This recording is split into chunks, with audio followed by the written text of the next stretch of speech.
Again, I guess to start, we just recap some of the thoughts that we have on last Saturday's game. Where, of course, as you know, by Tuesday, we're well into after Tuesday's practice into the next game. But to recap some thoughts on last week's game, that you wish you played better a little bit earlier and gotten behind. That's one that really bothers us. But the bottom line is there's a reason Northern Illinois has won 20 straight MAC games and 16 out of their last 17. And we weren't as good as they were. Had a chance to make it closer. But as we probably felt before the game, had to do everything right to go out and beat a team like that. And so your mistakes become bigger and more enlarged, and you look at them and scrutinize closer. But bottom line is you just got to play your very best if you're going to knock off the top teams in the conference like we played the last couple of weeks. And weren't able to do that. Looking back over the individual performances, with Juwan Chisholm getting banged up early, and we have confirmation today that there is no broken bones in his wrist, that he has just got some pain there, and that'll be a day-to-day situation. We've had several experts. Even today we're going to go back and get a CAT scan just to make sure it's done, but we've had two evaluations and no broken bones in his wrist. But he was banged up enough not to go, gave Connor Hunley an opportunity to get more reps, and did a real good job. 63 carries, yards on 18 touches, one catch for 18. With Juwan Chisholm being day-to-day, he's going to be first team through the week, and that'll be all the way up to game time. Very confident in Connor Hunley, though. He's the kind of guy that I think if you touched it 20 times, I would think you'd get 100 yards. The way he drives forward and always picks up positive yardage. So there's a plus for somebody like that as well. And then with Quentin Hines having a quad strain, we've got Hakeem Lawrence popped into number 2 back there, position there. So we've even gotten DJ Jones, our local high school player. He's got a red shirt, but he's having to take thirds just in case something happened at that position. With Broderick Alexander getting surgery earlier in the year. But anyway, gave us a chance to look at the tailback. I think Connor Hunley was one that really, just one of those guys that he'll have himself in a position to get more reps. Again, working on our passing game, we've got to be able to, I think, throw the ball better when teams decide they're going to try to press us and play man. We'll just have to work on that a good bit this week and see how that goes. Defensively, again, you go well, and then we've got to get. I don't think of any other injuries on offense or things that those two concern us. Bice is kind of struggling with has hurt his foot Saturday. That's something big out there. He hurt his foot Saturday, but should be able to hopefully go by tomorrow. Defensively,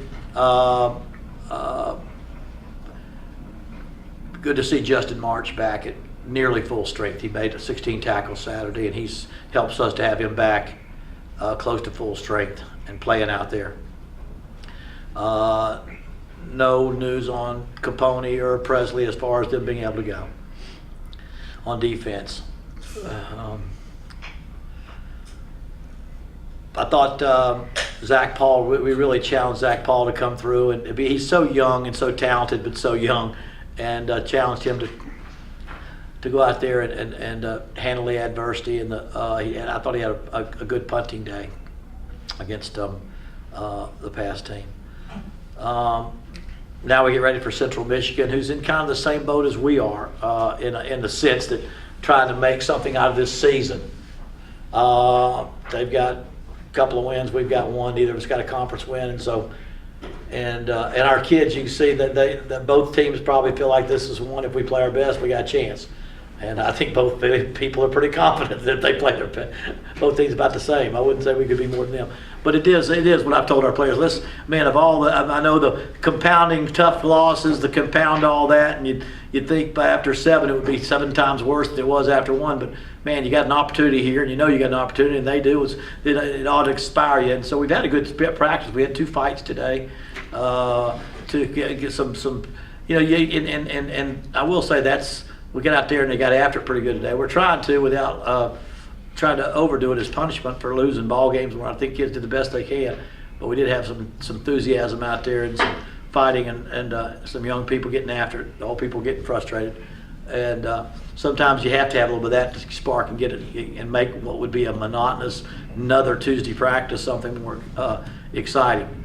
And I guess I shouldn't go into details. It was a pretty good day today in regard to fights. Pretty fun. I think the players got a kick out of it anyway. Yep. This is where you would say collectively off the record, this would be a great story to tell, but that's not going to happen. Video. So. Yeah, I'm already on video. It'll go viral.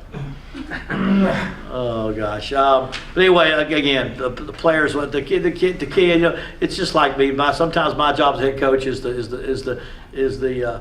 I'm the pep leader. My job's to morale and enthusiasm and find the quote of the day. We had a long talk on perseverance because I think that was my lesson today and for my coaches and my players. Just persevere. Keep if you're doing the right thing, keep on doing the right thing. Did the right thing, keep on doing the right thing. You know, success almost always is not about talent or intellect or even circumstance, but it's about keeping on trying, and eventually the good things will happen. So that's, you know, it's a broken record to some, but you know, perseverance is just another word for believe something's going to good happen and keep on persevering. And that's what we talked about today. It was so a good practice. I've always felt that coaches are responsible for it. Did you have a good practice? Well, if we allowed a bad practice, we'd have a bad one. So you see when kids are having a tough day, or if they're having a tough day, or if they've gone, they're just getting worn down. Then it's our job to find a way to inspire and get the things done that have to be done. Everybody is excited on a Saturday running out of a tunnel. So not very few are excited on Tuesdays or Wednesdays, and as they go through. Our job is to inspire. Any open up for questions? Okay, you pitched this week as an opportunity for them. Earlier in the season, you said your magic number as far as you were concerned this year was 2. How much of a psychological lift do you think they can still get out of that second victory? Yeah, you're talking about, this is almost a press conference for another week because that hadn't happened yet. I don't know the answer to that, but what I'm saying is that sure is a good motivator to get to that point. I think that's the thing that we're focusing on is you know, you got a chance to win a ball game and win a few ball games. You know, at this point they want to win some games. You know, and I think they want to do that. As to say whether what would 2 mean for number 3 or 3 mean for number 4, I can't tell you that. But I would say the opportunity to line up and play a football game and get another win is it ought to motivate you pretty good, and it seems to have motivated pretty good. But I don't know what I think it's premature to suggest what would number 2 mean for the rest of the season. But it is, I think getting it. I think right now the opportunity to get another win is a good motivation. You know, those kids played hard. They know they're playing hard, and they know they're doing their best. And they'd really love to have one. Everyone around here can see a difference in the team versus last year, but with a second win, how important is it that they see something tangible? I mean, George. That's just human nature. Eventually, you'd like to see it turn. I'd like to see the results of your fruits of your labor. Eventually, you want to see the fruits of your labor, but sometimes you can't see them, and sometimes you can't determine how that's going to happen. Like I say, so you just line up and persevere. You line up and persevere, and do the best with what you got, and see where you are. You know, and. When I watch practice, I watch guys out there playing the way they're playing, and the team functioning the way they're functioning, and I can't be anything but pleased. Defensively, I would have to say we are playing a lot of guys that ought to be redshirting and backing up with guys who ought to be probably playing a different level. You know. And I don't mind me walk-ons and things. I don't mean like scholarship guys. I'm just saying that's what's happening out there defensively. They're doing the best they can do. Give them another win. Another win would be awful big for them. You know, it's awful big for them. And I'm pulling for them. Be big for me, big for Coach. We all want to, you're in the business of going out there and winning football games and building a football program. And so you can't underestimate the how much a lift that would be. And on the other hand, I want my players to go out there and play the best they can and be proud of them. During the conference call yesterday, at least what I could tell from what Elton wrote today, because I didn't hear it, but the subject came up of playing Kyle Pohl and getting ready for the future as opposed to the Final Four games of this year. Can you expound on that a little bit? Yeah, I think I didn't know that was him that asked that question. It was a good question. Good question. I mean, at what point do you say, okay, we're not going to win the conference. You're not going to let's start making sure guys that are going to play in the future get playing time to get. And to me, I think our seniors deserve more. Our team deserves more. And Kyle gets plenty of work in practice. He gets 50% of every reps, which it's always been my philosophy, as opposed to some people do 60-40 or something with first team. I really have to give receivers breathers in a certain way. So he's getting so much practice time. Because we've had so many close games, he hasn't had a lot of playing time, though, and that's unfortunate when you're trying to build a program. But as I said, no, I think every game's important to these guys. I mean, I'm sure I can sell down the road whatever happens, and the growth of this football team is where we start with this year. But I want the best opportunity, and right now Dalton still gives us the best chance to win. Now we are 100% completely behind Kyle Pohl, and I think he's ready to play if he has to go in. But if there is a number one and there's a number two, and the number one gives us a better chance to win, I still think that Dalton holds that position. And as long as he does, we're going to try to win ball games. And so, that's the way we look at it. I can't, I'd have to say every week you'd have to ask the same question, see if there's some point that it does change. I don't believe it will, because I believe every game would mean a lot to each and every of these players, especially the ones that have bought in and really committed to us, having been through. I'm either third coach and third set of plans and all that stuff. Really had guys like Bice, and Anthony, and Mitch, and some of these other guys, Dalton, who came in. Because it basically comes down almost to Pohl, because if it comes to playing younger players, you can't really hardly play anybody else. Well, we played, like I said, you played 24 freshmen. We've had to play everybody that's right. We've got some that we had designated. We go ahead and redshirt. Casimos, Q Osborne, we played some. Right. Casimos, we said let's redshirt him. Rochelle, we said let's redshirt him. And so there's some we've said we are going to redshirt, and we've tried to hold our guns. DJ Jones, we were going to redshirt.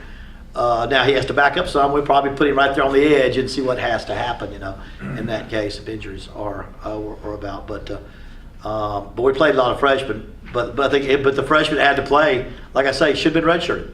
Playing guys that should be redshirted and backing up with guys that probably shouldn't be playing at times, And that's no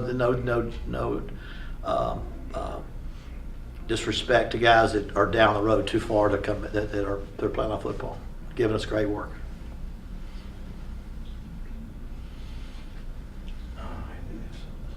Coach, what have you seen defensively from the opponents? You guys haven't done as well from the offensive perspective that we saw maybe in the first third of the season. What do you see from Central Michigan in terms of them presenting defensive challenges to you? Do you look for more offensive success this weekend? We got to have some more success. We played two pretty good defenses, and I think this, your Bowling Green, I thought, and if you look at the statistics in the conference, we did about like other people did. I'm sure each team that played Bowling Green said, gosh, we didn't do as well offensively against them as we did against Miami of Ohio. Well, if you look at everybody else, did the same. We did well against Miami of Ohio too. Same thing for Northern Illinois.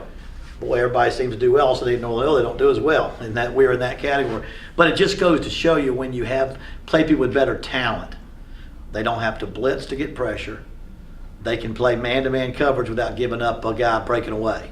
And that's what you faced against Northern Illinois especially. Their ability to play what we call cover one or man-free, man coverage with a free safety and then rush four. That means the linebackers can float around. And Ohio University played very good defense, but to some extent we were hot. And we scored 28 there. It's about right there in the middle. We get hot, they get hot. But we have to. Some of that can't be solved with strategy. It has to be solved with personnel. But what we got to do is go out there, and the example I gave our players, a game is nothing more than a scrimmage with people's in the stands. We go out there and practice against our secondary, and they'll be playing tight as you could be. And we have, there's a little bit more confidence because you play them every day, and they make perfect throws and perfect catches, and we can maybe hit half of them. Well, you go out there against another team, and you probably give another team more credit than you should, and they play you tight. You get nervous. You get a little bit. You don't get as open as well. And so we got to go out there and continue to have the confidence to go out there and not let that affect us. Now, I would imagine Central Michigan is somewhere in between. Can they go out there and line up and play man, and leave all this space open? They may not have the skill to do that, but they may say, you know what, we're going to go out there, roll the dice, see if we can do it too. We have to be ready for that. And then, as anyone can look, say, well, what else hurts it? Well, when you run for 1 yard on a play, come up a 2nd 9, instead of running for 8 yards and always being 2nd 2, that was what was happening for a good bit of even my Ohio University. We started getting those runs going, and all of a sudden you can the throws become easier. You can use short and long. First 4 or 5 times we had the ball against Illinois, it was 3rd and 10 or more. I know it was 3rd and 12, 3rd and 12, 3rd and 10. Remember, we had a first down on the very first drive, and we had to call back with holding. Gave us 3rd and 12. The next play, we got hit for a loss, had a 3rd and 12, and then it was 3rd and 10, 3rd. And so that was because the run didn't run quite as good. So better people, we got to be better on offense. But the passing game is a great equalizer if you can go out there and execute it. Can you compare Jordan Lynch to someone you've seen before? Or? I was going to say Tebow, but I would say because he runs between the tackles. Most of your offensive schemes with quarterback runs, he runs naked bootlegs and read options around the end. But his runs are mostly between the tackles. Size, his presence was a lot like Tebow in the sense that he was big and strong and would run over you. You got your starting quarterback, and you just got to assume there's fractured there's fractured fingers, how do you go with your starting guy and run him like that and just never? Because unless the backup's just as good, it changes. But that's what he's a good one. That's what he does. But I'd have to say, and it's not totally like Tebow, but it's such a different type of style. It's just a power guy, that runs mostly between the tackles, but has a nice arm, so he did a fine job, with what they do. Now, I don't think the personality is quite like Tebow. I don't try to. It's just the physical skills.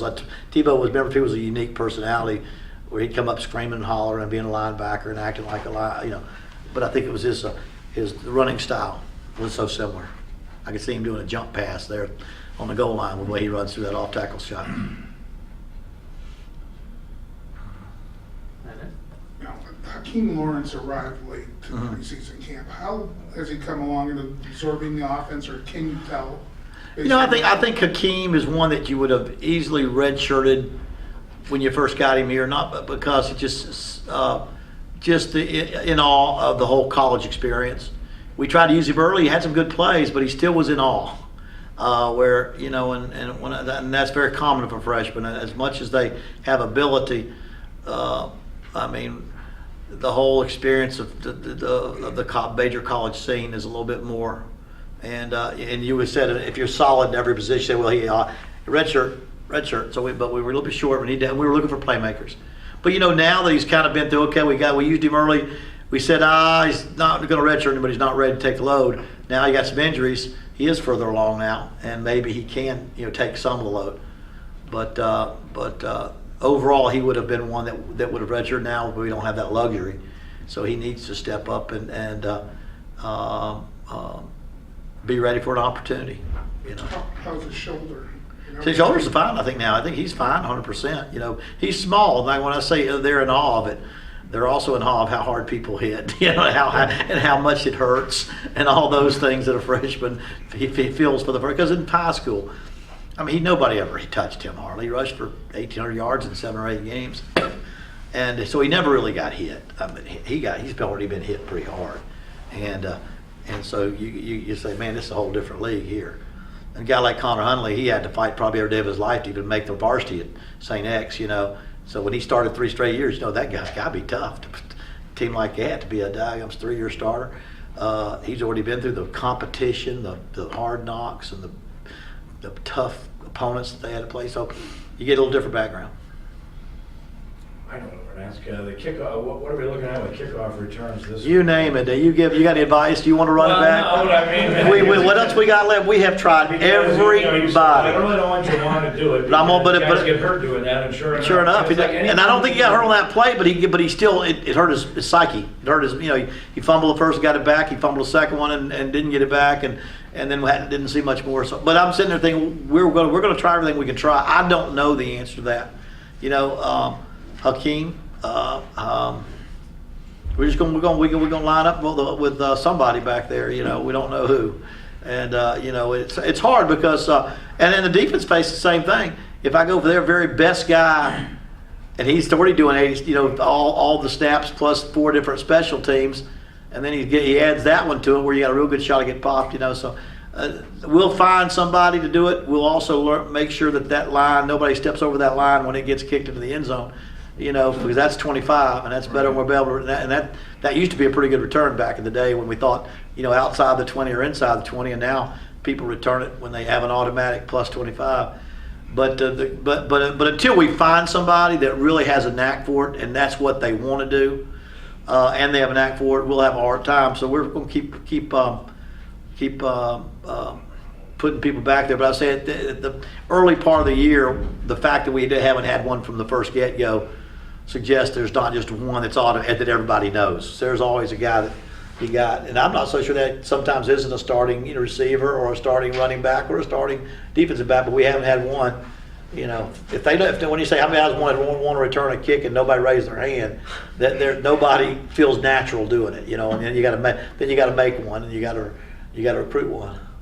But we'll have somebody lined up back there. But that has really been, in years like this, when you say, you look at field position, just put field position up there. We start 19, 18, 8, 7, 12, and the other team start. And you say, golly, where else do we have to do we have to overcome?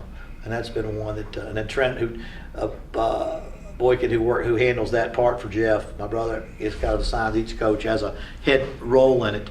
He bangs his head. He bangs his head every day. I mean, it's not like something you can audition for. I mean, you can't keep kicking the ball down there and having guys covered and see who can do it. Right. Well, that's what I'm saying. And then, like I said, if a guy does it, he tells you, I'm not confident. Why? I mean, you don't want to put him back there doing it. I'm not confident catching the ball and then seeing 10 guys run at me full speed, with a 20-yard distance coming right at me full speed. Some guys, and so unfortunately, most times you find one on your team, and we've struggled to find one, and we'll try to see what happens. Malachi Freeman is the one that we thought was the best of all, but he's kind of been a protected number for us as a team because they can't afford. He's one of their fast guys on defense and doing a lot of things. But his recruiting process goes. That's part of the equation. Coach, as you head into the final third of the season, you mentioned a couple of times throughout the year that when you've taken over programs that have struggled, you've faced your struggles there. When you got away from coaching for a little while, I know you spent time as a motivational speaker. Right. How do you utilize that skill set we hear the media talk a lot about, maybe it's more so the media and the fans and coaches, but you don't want to lose your team, you want to keep them battling. What's your secret for trying to keep the team doing that? Morale. Bill, that's my job. Is like if I've got 15 minutes in my office before practice in the morning, I'm gonna close the door and get on that internet and get on the books that I have, and I'm gonna think about my thought, every word I say before practice, in regard to the morale of these young men, the confidence of these young men, and what it is I want to get them to feel as they go in. Do I dog cuss them? Do we say, I'm sick of this, we got to get somebody else in here, or to say, man, this is what you're going through is maybe the most important things you're going to learn in life. And today, like I take today, I got the definition of the word perseverance. I got the definition of it, and then the some examples of the fact that that the greatest lesson in life we can learn is perseverance. It's the greatest attribute we can have. And that means there's two different things we can do. We can go through the motions, which is not perseverance, or we can try the best we can try every play in practice as we persevere. And so I think, if anything, I've got to get my coaches coaching, and I've got to coach the coaches and the players about the morale, because and believe me, who's the head coach's spirit coach, too. You need one on yourself too, because you're going through the same thing they are, But that's the important thing, and is say, hey, dadgummit, these guys are trying hard, and they're going to benefit from it. As long as they keep persevering, we'll get in whatever way. We don't know how it's going to how the story's going to be written down the road, but that's the reality of it. But dang it, they've got to keep going. I've got to keep finding the means to do that and putting them in the best position to win.